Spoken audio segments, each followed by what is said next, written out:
The most dispiriting aspect of the most lopsided loss in a season in which they're starting to pile up is this Bears team might be worse than the one that came to Philadelphia 4 years ago and got obliterated 5,411. Close your eyes if you must. But it's likely. The Bears had the NFC North on the line in 2013 when they rolled into Lincoln Financial Field for a Sunday night game in Week 16. The Eagles rushed for 289 yards as running backs LeSean McCoy and Bryce Brown both went over 100 in a curb-stomping.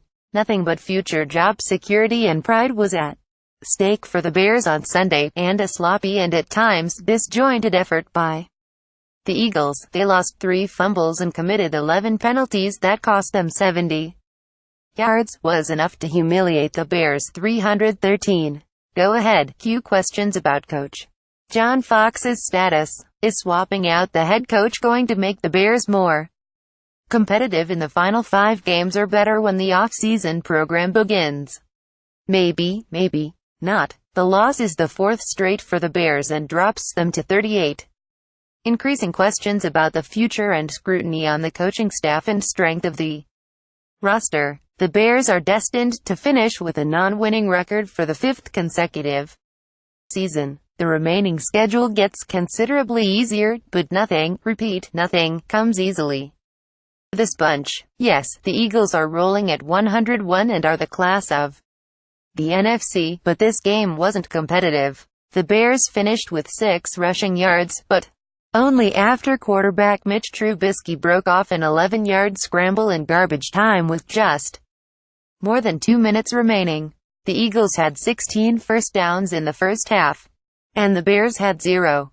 The Bears' stout running game went nowhere. Jordan Howard carried 7 times for 6 yards, and Tariq Cohen got 2 carries, 1 a reverse on which he was stuffed for a 12-yard loss.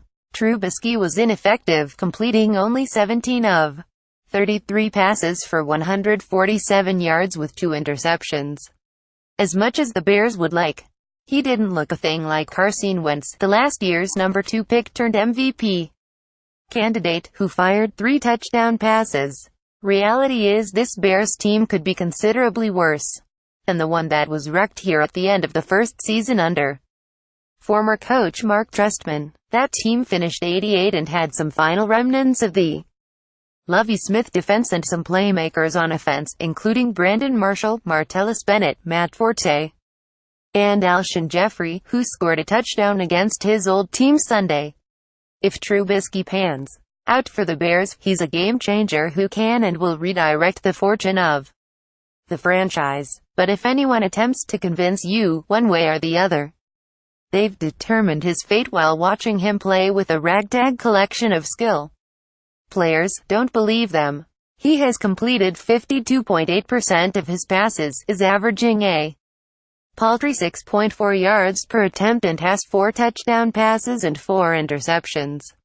General Manager Ryan Pace has so much heavy lifting to do on offense in the offseason. You worry what will happen with pressing issues on defense at cornerback and outside linebacker.